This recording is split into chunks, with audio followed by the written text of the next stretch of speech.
Matthew chapter 26. And it came to pass, when Jesus had finished all these sayings, he said unto his disciples, Ye know that after 2 days is the feast of the Passover, and the Son of Man is betrayed to be crucified.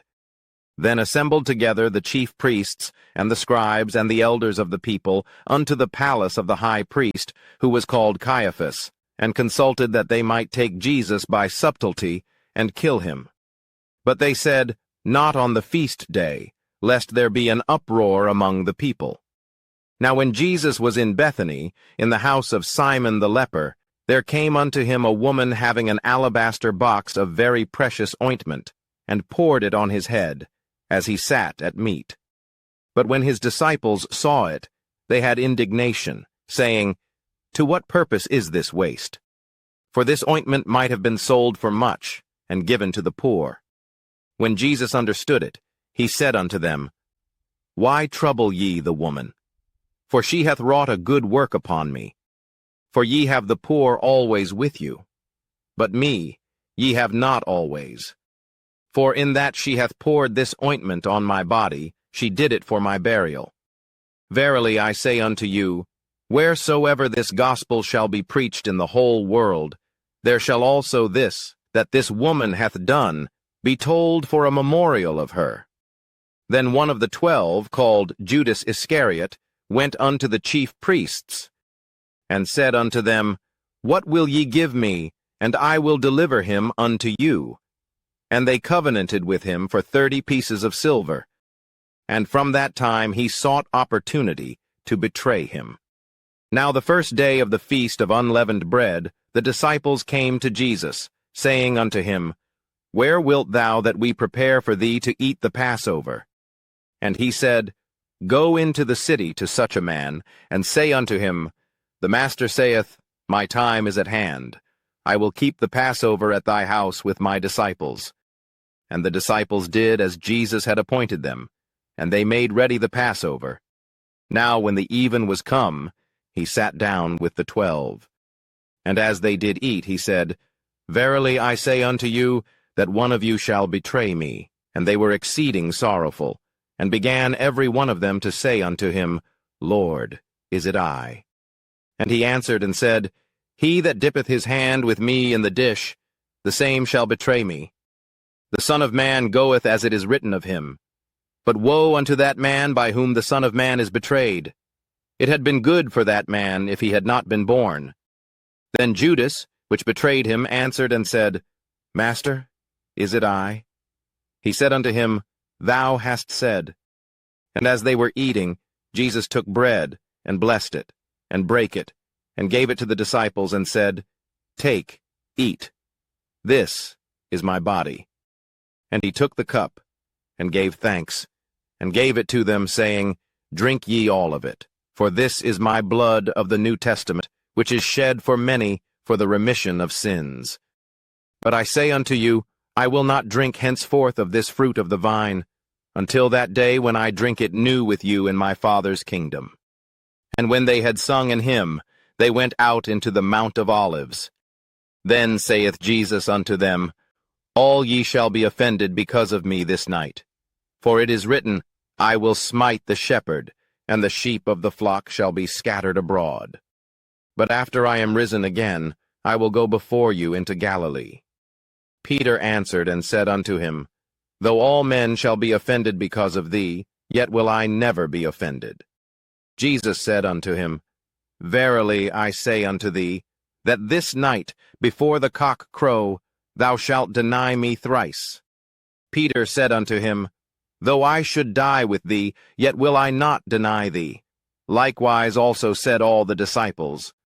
Then cometh Jesus with them unto a place called Gethsemane, and saith unto the disciples, Sit ye here, while I go and pray yonder. And he took with him Peter and the 2 sons of Zebedee, and began to be sorrowful and very heavy. Then saith he unto them, My soul is exceeding sorrowful, even unto death. Tarry ye here, and watch with me. And he went a little further, and fell on his face, and prayed, saying, O my Father, if it be possible, let this cup pass from me. Nevertheless, not as I will, but as thou wilt. And he cometh unto the disciples, and findeth them asleep, and saith unto Peter, What, could ye not watch with me 1 hour? Watch and pray, that ye enter not into temptation. The spirit indeed is willing, but the flesh is weak. He went away again the second time, and prayed, saying, O my Father, if this cup may not pass away from me, except I drink it, thy will be done. And he came and found them asleep again, for their eyes were heavy.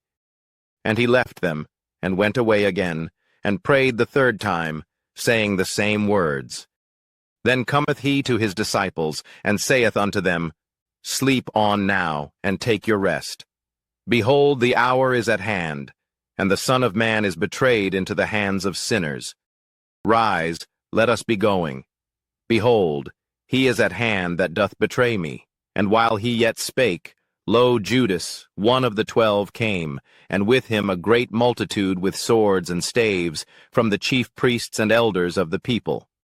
Now he that betrayed him gave them a sign, saying, Whomsoever I shall kiss, that same is he. Hold him fast. And forthwith he came to Jesus, and said, Hail, Master, and kissed him. And Jesus said unto him, Friend, wherefore art thou come? Then came they, and laid hands on Jesus, and took him. And behold, one of them which were with Jesus stretched out his hand, and drew his sword, and struck a servant of the high priest's, and smote off his ear. Then said Jesus unto him, Put up again thy sword into his place, for all they that take the sword shall perish with the sword. Thinkest thou that I cannot now pray to my Father, and he shall presently give me more than 12 legions of angels? But how then shall the Scriptures be fulfilled, that thus it must be? In that same hour said Jesus to the multitudes, Are ye come out as against a thief with swords and staves for to take me? I sat daily with you teaching in the temple, and ye laid no hold on me. But all this was done, that the Scriptures of the prophets might be fulfilled. Then all the disciples forsook him, and fled. And they that had laid hold on Jesus led him away to Caiaphas the high priest, where the scribes and the elders were assembled. But Peter followed him afar off unto the high priest's palace, and went in, and sat with the servants to see the end. Now the chief priests and elders and all the council sought false witness against Jesus, to put him to death, but found none. Yea, though many false witnesses came, yet found they none. At the last came 2 false witnesses, and said, This fellow said, I am able to destroy the temple of God, and to build it in 3 days. And the high priest arose and said unto him, Answerest thou nothing? What is it which these witness against thee? But Jesus held his peace. And the high priest answered and said unto him, I adjure thee by the living God, that thou tell us whether thou be the Christ, the Son of God. Jesus saith unto him, Thou hast said, Nevertheless I say unto you, hereafter shall ye see the Son of Man sitting on the right hand of power, and coming in the clouds of heaven. Then the high priest rent his clothes, saying, He hath spoken blasphemy. What further need have we of witnesses? Behold, now ye have heard his blasphemy. What think ye? They answered and said, He is guilty of death. Then did they spit in his face and buffeted him, and others smote him with the palms of their hands, saying, Prophesy unto us, thou Christ. Who is he that smote thee? Now Peter sat without in the palace, and a damsel came unto him, saying, Thou also wast with Jesus of Galilee. But he denied before them all, saying, I know not what thou sayest. And when he was gone out into the porch, another maid saw him, and said unto them that were there, This fellow was also with Jesus of Nazareth. And again he denied with an oath, I do not know the man. And after a while came unto him they that stood by, and said to Peter, Surely thou also art one of them, for thy speech bewrayeth thee. Then began he to curse and to swear, saying, I know not the man. And immediately the cock crew. And Peter remembered the word of Jesus, which said unto him, Before the cock crow, thou shalt deny me thrice. And he went out, and wept bitterly.